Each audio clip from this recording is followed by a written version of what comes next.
Baru-baru ini perhatian global tertumpu kepada ekonomi negara China. Hal ini kerana ekonomi China adalah penggerak utama pertumbuhan global menjelang Kongres Kebangsaan ke-20 akan datang Parti Komunis China PKC yang dijadualkan pada pertengahan Oktober. Bukan itu sahaja, ekonomi China juga dijangka akan menjadi ekonomi kedua terbesar di dunia setakat ini. Menurut satu kenyataan media, asas ekonomi China kekal kukuh dengan pertumbuhan stabil untuk tahun yang begitu penting. Oleh sebab itu, dalam jangka panjang, China akan terus menjadi pemacu pertumbuhan utama bagi ekonomi global. Hal ini kerana Kongres Kebangsaan CPC ke-20 akan menyuntik keyakinan dan memimpin negara dalam memulakan usaha mencapai matlamat 100 tahun kedua untuk membina China menjadi kuasa sosialis moden. Bukan itu sahaja, sejak dunia dilanda wabak COVID-19,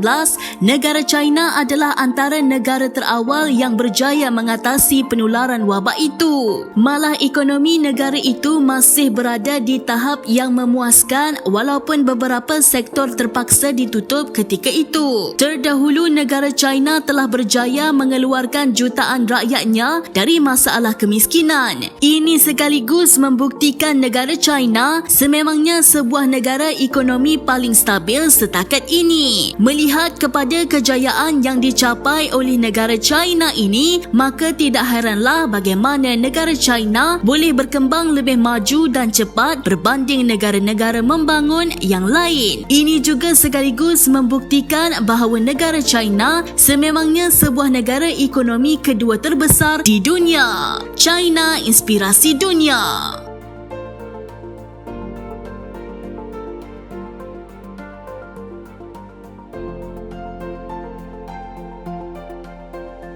Channel China Kini ini akan memaparkan info-info berkaitan pembangunan, ekonomi, sukan, pelancongan, kecanggihan sains dan teknologi yang terdapat di negara China. Untuk perkongsian lebih banyak info menarik, jom subscribe channel China Kini ini. China, inspirasi dunia.